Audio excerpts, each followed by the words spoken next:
Hello friends, welcome back to our channel SR family ముచ్చట్లు. Tasty గారప్పలు చేసేసుకుందామా? ఎలా చేసుకుందామో చూసేద్దాం రండి.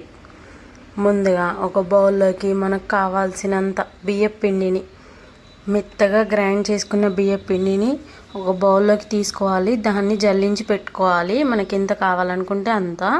అందులో జీలకర్ర, వెల్లుల్లి రెబ్బలు, కొత్తిమీరలు, నువ్వులు, శనగపప్పు, కావాలనుకుంటే బొబ్బరిపప్పు కూడా వేసుకోవచ్చు.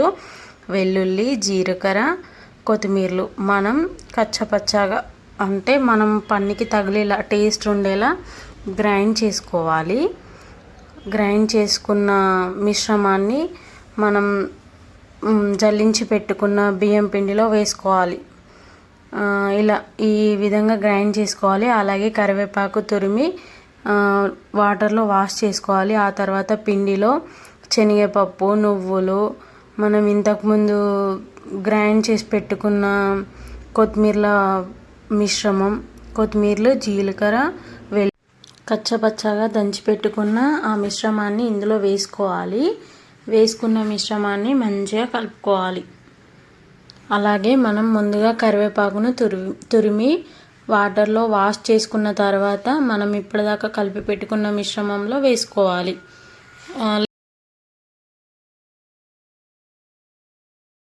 మన టేస్ట్కి సరిపడా అన్నీ వేసుకున్న తర్వాత ఒక్కొక్క ఇంగ్రీడియంట్స్, ఫస్ట్ శనగపప్పు, కరివేపాకు, మనం పట్టి పెట్టుకున్న మిశ్రమాన్ని, నువ్వులు, ఇలా అన్నీ కడిగి వేసుకున్న తర్వాత మంచిగా కలుపుకోవాలి. ఒకసారి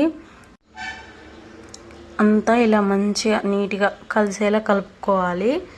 కలుపుకున్న తర్వాత దాంట్లో కొంచెం వాటర్ వేసి టేస్ట్ మనకు ఉప్పు, కారం అన్నీ సరిపోయా చూసుకోవాలి. అన్నీ సరిపోయా చూసుకున్న తర్వాత ఓకే అనిపిస్తే కలిపేసుకోవాలి. లేదు ఏమైనా కొంచెం పడుతుంది సాల్ట్ లేదా మిరము అనుకుంటే మళ్ళీ కాస్త వేసుకొని సెట్ చేసుకోవాలి. ఇలా వేసుకున్న తర్వాత మొత్తంగా కొద్దిగా వాటరు వేస్తూ తడపచ్చు. కొంచెం ఆయిల్ గరం చేసి ఇందులో వేస్తే ఇంకా కరకరలాడుతాయి. ఆ క్లిప్ మిస్ అయింది నా దగ్గర. మీరు అలా కూడా చేయండి. అలా చేసి మొత్తంగా తడుపుకొని ఈ కన్సిస్టెన్సీలో వచ్చేలా చేసుకోవాలి. ఇలా తడుపుకోవాలి. కొద్దిగా వాటర్ వేసుకుంటూ కలుపుకున్న మిశ్రమాన్ని ఇంత చిన్న ఉండలుగా చేసుకోవాలి. చేసుకొని ఫస్ట్ అప్ప చేయాలి. అప్ప ఎలా అంటే ఈ విధంగా ఇలా చేసిన అప్పాలని ఒక్కొక్కటిగా తీసుకుంటూ మరిగా ఆయిల్లో వేస్తే మంట మీడియం ఫ్లేమ్లో పెడుతూ వేయించుకోవాలి. గోల్డెన్ బ్రౌన్ కలర్ వచ్చేలాగా, ఈ కలర్లో వచ్చేదాకా వేయించుకుంటే ఎంతో కరకరలాడే మన గారెప్పలు రెడీ.